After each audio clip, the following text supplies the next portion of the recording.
దానితో పాటు నా ముందున్నటువంటి మీడియా సోదరులకు అందరికీ కూడా పేరు పేరున నమస్కారం తెలియజేస్తుంది.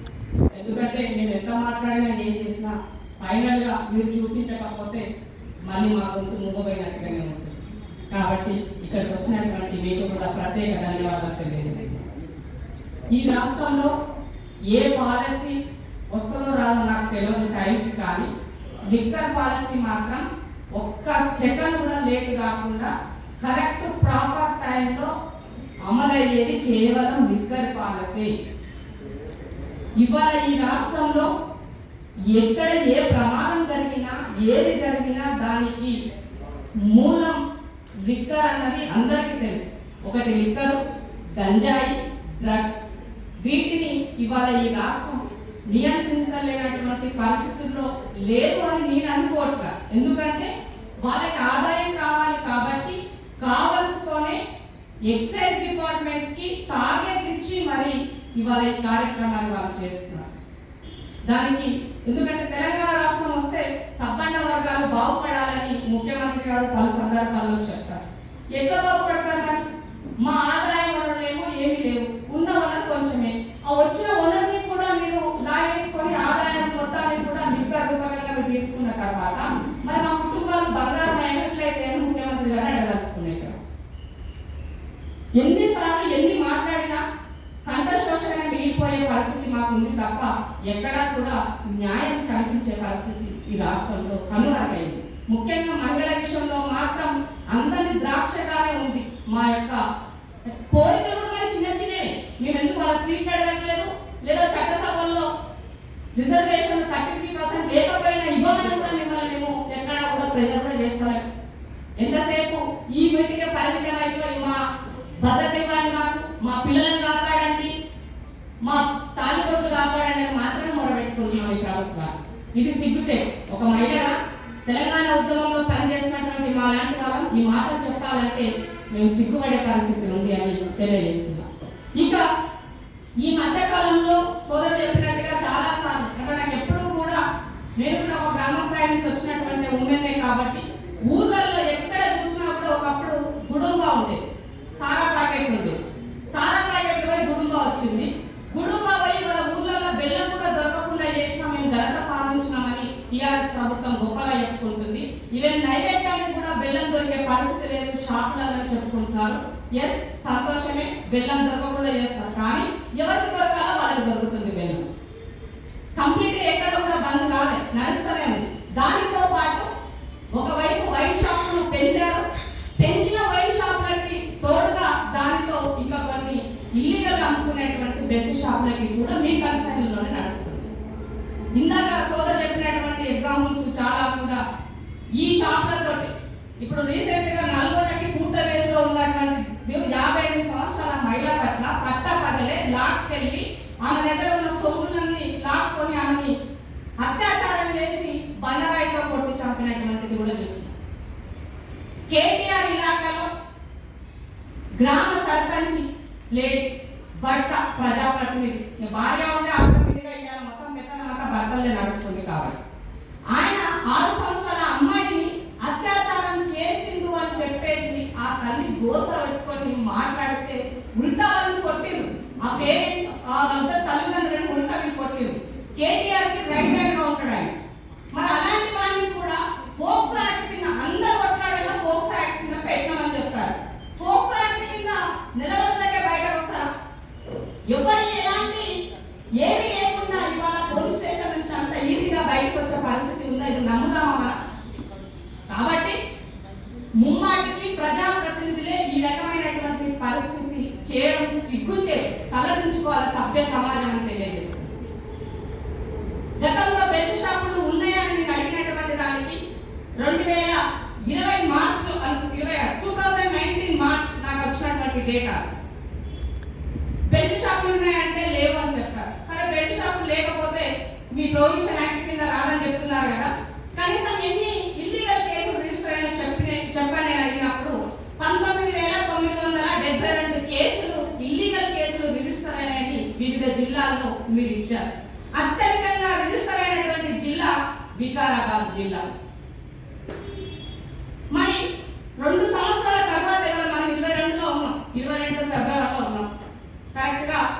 2 సంవత్సరాలు వస్తున్నాం. మరి ఇవాళ ఒక ఊరిలో 10 బెల్ట్ షాపులు ఉన్నాయని చెప్పడానికి నాకు ఎలాంటి నిస్సందేహం లేదు. రమ్మనండి, ప్రభుత్వ అధికారులు వస్తారా, ముఖ్యమంత్రి వస్తారా, కేటీఆర్ వస్తారా, ఆయన బిడ్డలు పంపుతారా, ఎక్సైజ్ డిపార్ట్మెంట్ శ్రీనివాస్ గౌడ్ వస్తారా, రమ్మని చెప్పండి, నేను చూపిస్తాను ఎవడెవడు ఏం అమ్ముతున్నాడు అనడానికి. కిరాణా షాపుకు పోతే జ్వరం వస్తే ఒక పారిశ్రామిక గోలు దొరుకుతలేదు, కానీ మందు బాటిల్ మాత్రం 90 ml కావాలా, మీకు వాటర్ కావాలా అని అడుగుతున్నారు. ఇంత దిక్కుమల్ల రాష్ట్రంలో బతుకుతున్నాం అని. మొన్న రీసెంట్ రిజర్వేషన్ల పేరుతో ఇచ్చినటువంటి షాపులకైతే పోటీ పడి కేవలం మొన్న జరిగినటువంటి దాంట్లో వచ్చినటువంటి డబ్బులు మీకు ఎంత 1374 కోట్ల రూపాయల ఆదాయం కేవలం అప్లికేషన్స్ తో. 65,700 అప్లికేషన్స్ వచ్చాయి రీసెంట్ గా జరిగినటువంటి. ఇది ఆర్టీఐ డేటా. నా దగ్గర ఉన్నటువంటి ఆర్టీఐ డేటా ఇది జనవరి 10, కానీ నాకు వచ్చి అన్నింటి మాత్రం నిన్న నాకు మొన్ననే ఈ కాపీ నాకు అందింది. దీంట్లో వీళ్ళని అడిగినటువంటి ప్రశ్నలు కొంత సోదరులు రాయాలని కోరుతున్నాను. ఎన్ని లిక్కర్ షాపులు 2014 నుంచి 2021 వరకు ఉన్నాయని అడిగినప్పుడు 2216 షాపులు 2020 వరకు ఉన్నాయని చెప్పారు. 2020 సంవత్సరం వరకు 2216 షాపులు. 2021లో ఎన్ని షాపులు ఉన్నాయన్న దానికి 2620 షాపులు అని ఇచ్చారు. అంటే ఒక్క సంవత్సరంలో 600 షాపులు పెంచారు. అంటే మరి ముందస్తు ఎన్నికలు పోవాలనే వ్యూహంలో ఉన్నారు కదా, మరి దానికి వాళ్ళకి అవసరమయ్యేది ఇదే కాబట్టి ఆదాయం కోసం ఇవేమన్నా పెంచినారేమని చెప్పుకోవాల్సిన అవసరం. రెండవది బార్లు. ఎన్ని బార్ షాపులు 2014 నుంచి 2021 ఉన్నాయని అడిగినప్పుడు 2020 వరకు 797 బార్లు ఉన్నాయి. 2021 సంవత్సరం మాత్రము 1077 బార్లు ఉన్నాయని ఇచ్చారు. అంటే దాదాపు ఇక్కడ మనకి 38 షాపులు ఎరిగినాయి. 797 నుంచి 228 1077 షాపులు ప్రస్తుతం ఉన్నాయి. బార్లు ఈ రాష్ట్రంలో ప్రస్తుతం ఉన్న బార్లు 1077 బార్లు, 2620 లిక్కర్ షాపులు. ఇక పబ్ల గురించి అయితే చెప్పక్కర్లేదు. ఇవాళ రాష్ట్రంలో నేనే షాడ ముఖ్యమంత్రి అని చెప్పుకున్న బామాడు కూడా బాగా నడుపుతున్నాడు. కానీ దానికి మాత్రం అన్ని వెసులుబాటు అసలు ఎంత అంటే మామూలు చెప్పలేము ఇక వాటి గురించి. మనం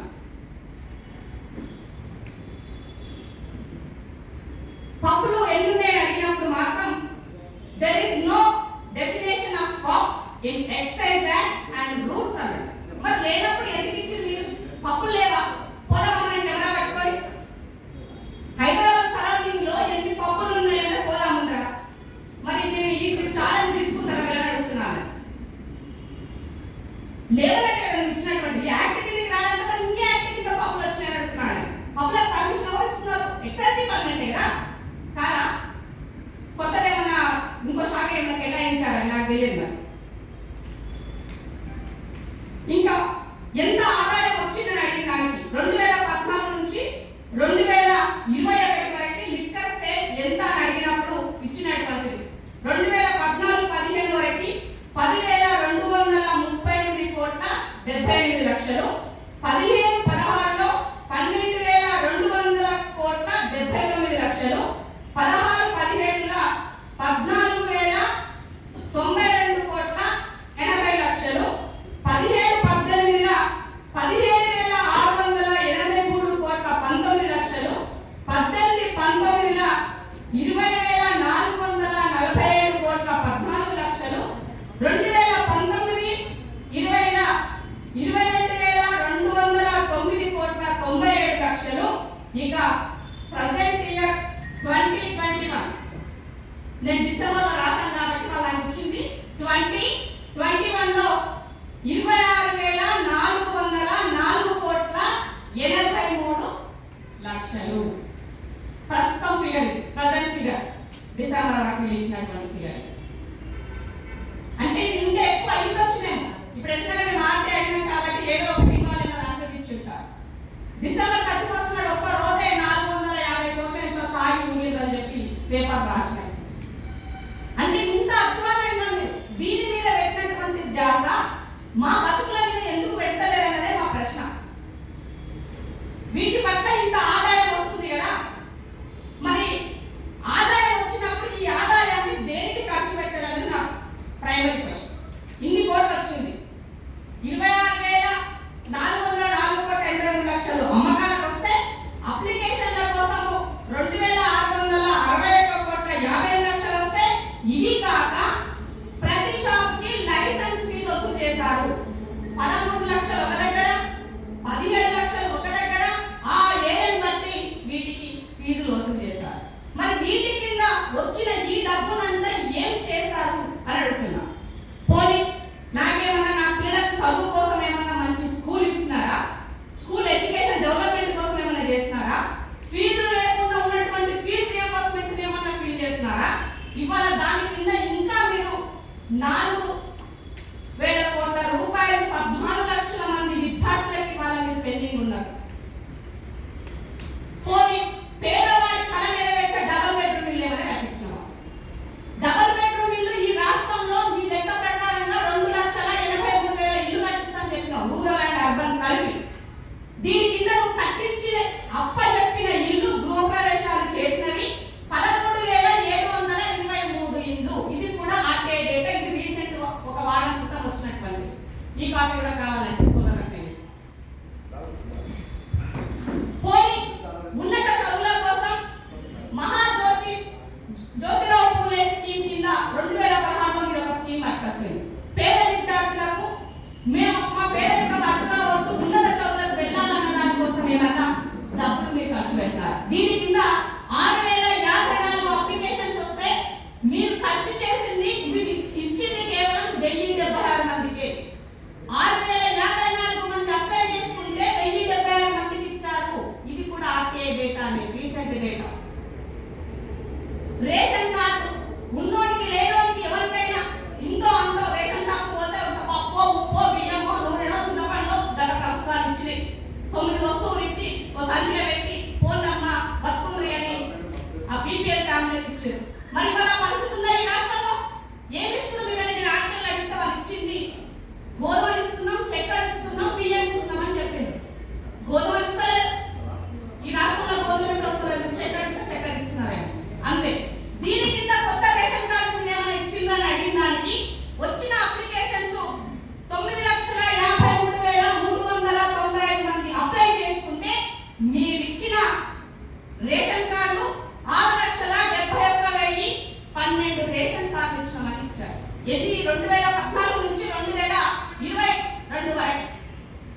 ఇన్ని డబ్బులు వచ్చిన మరి డబ్బులు ఎవరి పొక్కలకు పోయి అడుగుతున్నాను, ఎవరికి ఇచ్చినామని అడుగుతున్నాను. నాకు ఇల్లు ఇవ్వలేవు, నా పిల్లలకు చదువు ఇవ్వలేవు, నాకు ఇవాళ నాకు రేషన్ కార్డు సరిగ్గా చేసి ఇవ్వలేవు, నా బీసీ కార్పొరేషన్లకు నిధులు ఇవ్వలేవు. మరి ఎక్కడి నుంచి చేసినావు? ఎస్, బీసీ కార్పొరేషన్ కూడా ఇది కూడా ఆర్టీఐ లెక్క. బీసీ కార్పొరేషన్ కింద ఇవాళ 2014 నుంచి ఇప్పటి వరకు మీరు బడ్జెట్ లో పెట్టినవి 835,91,00,000 అయితే మీరు విడుదల చేసినటువంటి నిధులు 466,63,00,000 విడుదల చేస్తే ఖర్చు పెట్టింది కేవలం 221,33,00,000. మరి బీసీలు ఎంతమంది ఉన్నారు ఈ రాష్ట్రంలో? మహిళలు ఎంతున్నారు, బీసీలు ఎంతున్నారు? 50% ఉన్నాం మేము. మరి 50% ఉన్నప్పుడు నాకు ఇచ్చిన ఖర్చు ఏంటి, నువ్వు పెట్టినటువంటి లెక్క ఏంటి? మరి ఎవరికి ఏమి ఇచ్చినావు? దానికి మా బీసీ లీడర్లు అందరూ వేసి ఓ అసలు మామూలుగా కాదు, బ్రహ్మాండం బద్దలైపోయింది, ముఖ్యమంత్రి అంతా తోపు అయిపోయిందని చెప్పి నిన్న ఒకటే రాష్ట్రం అంతా మొత్తం పెద్ద పెద్ద ఫ్లెక్సీలు వాళ్ళ అప్లికేషన్స్ అలా ఇంటికాడ. కానీ పెద్ద పెద్ద ఫ్లెక్సీలు, పాలాభిషేకాలు, నీలాభిషేకాలు, ఇవి ఏమొచ్చిందంట తెలంగాణ రాష్ట్రం వచ్చినాక అప్పులైన 4 లక్షల కొత్త అప్పు వేసినాం ఈ రాష్ట్రం కోసం. ఈ ఆదాయం వచ్చిన విద్య నుంచి ఏం చేసినాం? నా మానవ ప్రాణాలు కాపాడడం కోసం నీ ఇవ్వడానికి సీట్ ఏం పనిచేస్తున్నారు అనుకున్నాను. నడిపట్టున అత్యాచారం జరిగితే ఇప్పటి వరకు చేంజ్ చేయలేదు, దాన్ని ఏమైనా ట్రేస్ అవుట్ చేయలేదు సీరియస్గా. ఎందుకు చిత్తశుద్ధి అంటే అడుగుతున్నాను. ఇది మచ్చుకు మాత్రమే ముందు నుంచి. ఇన్ని డబ్బులు వస్తే పోనీ మా రక్తమాంసాలు పెట్టి కొట్టే డబ్బులు నీకు వస్తే దీని గురించి మాకు ఎక్కడైనా పెట్టినావా? పెట్టలే, చెయ్యలే, అసలు ఆలోచన కూడా నీకు లేదు. మేము తాగాలి, ఊగాలి, మత్తులో వండుకోవాలి, నీ పని నువ్వు చేసుకోవాలి.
ఇష్యూ జరగకన్నా ముందు మీరు ఎక్కడా కూడా మేలుకోవట్లేదు. దయచేసి తెచ్చుకున్న తెలంగాణ నలుగురు ముందు నవ్వుల పాలు కాకుండా అబాసు పాలు కాకుండా ఈ వర్గాలు బాగుపడాలంటే వీళ్ళందరికీ ఇవాళ ఈ మద్యం అనేది ఒక శాపంగా ఉంది కాబట్టి మీరు ఎట్లా కంట్రోల్ చేయాలి, బెల్ట్ షాపులు ఎట్లా రద్దు చేయాలి. మీరు అనుకుంటే 2 నిమిషాల పని. ప్రతి దగ్గరలో ఒకటే సీసీ కెమెరాలు ఉన్నాయి. లిక్కర్ ఎక్కడి నుంచి ఎక్కడ పోతుంది తెలుసు. బెల్ట్ షాపులకి లిక్కర్ ఎక్కడి నుంచి పోతుందో చెప్పండి. ఎక్సైజ్ డిపార్ట్మెంట్ లో జరగకుండా పోతుందా? ఎక్కడికక్కడ ఇవాళ తాగే వాళ్ళకి సమయాన్ని కూడా మీరు పెంచారు. గత ప్రభుత్వాలకి డిఫరెన్స్ మీకు ఉమ్మడి ఆంధ్రప్రదేశ్ లో ఎలా ఉంది? తెలంగాణ రాష్ట్రం వచ్చినాక తాగే వాళ్ళ ఆ షాపులకు ఇచ్చిన పర్మిషన్ సమయం ఏముంది? అర్ధరాత్రి 12 గంటల దాకా తాగబడుతుంది. డిసెంబర్ 31 నాడు ఒక వైపు నుంచి కరగతో ఆగబడుతున్నారు. అసలు దూరం ఉండాలా, డిస్టెన్స్ ఉండాలని చెప్పిన వాళ్ళు మాకు 31 నాడు అర్ధరాత్రి 12 గంటలకు ఎట్లా పర్మిషన్ ఇచ్చినారు అంటున్నారు. ముఖ్యమంత్రి గారు మిగతా రాష్ట్రాల్లో ఉన్నటువంటి కాంగ్రెస్ పాలించే రాష్ట్రమై ఉండొచ్చు, ఆమ్ ఆద్మీ పార్టీ పాలించే రాష్ట్రమై ఉండొచ్చు, కంపేర్ చేయడం లిక్కర్ పాలసీ లైన్లో చెప్పినట్టు బెల్ట్ షాపుల వివరాలు ఉండొచ్చు. ఏమన్నా ఢిల్లీలో చేతి liquor shop illegal liquor shop అని ఇమీడియట్ గా ఉక్కు పాలతో మోపారు. ఒక బిల్లు తెచ్చారు. ఆ బిల్లును చట్టసభలో ఉన్నటువంటి ప్రతి ఎమ్మెల్యే ఆ బిల్లు ఎందుకు ఆమోదించాలని చర్చించారు. అది విజయం. మన దగ్గర ఏముంటది? ముఖ్యమంత్రి ఒక బిల్లు తెస్తారు, ఏదైనా సరే బానిస లెక్క విధానాన్ని కొట్టారా, మంత్రిగారు వేస్తారు, ఓకే నీ నోటి కంట్రోల్ అయిపోతుంది. ఇది పరిస్థితి రాష్ట్రంలో. కాబట్టి ఆలోచన చేయండి, ఆత్మపరిశీలన చేసుకోండి. ఈ రాష్ట్రంలో మహిళల పట్ల జరిగే అకృత్యాలకు మూల కారణమైనటువంటి బెల్ట్ షాపుల రద్దుకు, మద్యం నియంత్రణ కోసం ఆమ్ ఆద్మీ పార్టీ ఎప్పుడూ కూడా ముందుగా నిలబెట్టది. నేను గతంలో కాంగ్రెస్ పార్టీలో ఉన్నప్పుడు కూడా దీనిపైన పోరాటం చేసిన, ఫైట్ చేసిన. దీనికోసం మద్యపాన నియంత్రణ నిషేధం అనే దాంట్లో కూడా నేను భాగంగా దీక్ష కోసం ఉమెన్స్ డే మార్చ్ 8 రోజు అనుకుంటే కూడా కొద్దిమంది దుర్మార్గతలు నా ప్రోగ్రామ్ చేయలేకపోయినా కానీ డెఫినెట్ గా చేస్తాం. ఎందుకంటే ఇది ఒక్కటి కంట్రోల్ చేస్తే మా బతుకు సగమన్నా బాగుపడతాయన్న నమ్మకం ఉన్నది. కాబట్టి సునీత లక్ష్మారెడ్డి మహిళా కమిషన్ మహిళా చైర్పర్సన్ గా ఉన్నామే. అక్క నీవు ఒక మంత్రిగా పనిచేస్తావు, ప్రజల కష్టాలు ఏందో తెలుసు, గ్రామ స్థాయికి చెల్లి వచ్చినటువంటి దానం ఆలోచన చేయి. మీ ముందు ఉన్నటువంటి వాటిని ఎంత ఫాస్ట్ గా మీరు వచ్చినటువంటి కేసులను జిల్లా స్థాయిలో మీ యొక్క కమిటీ యొక్క సభ్యులను మీరు ఎక్స్పైర్ చేసి వీటిని క్లోజ్ చేసే విధంగా చూడండి. ఇవాళ మొన్న నేను పోలీస్ డిపార్ట్మెంట్ స్టీఫెన్ రాజు దగ్గరికి వెళ్ళాను.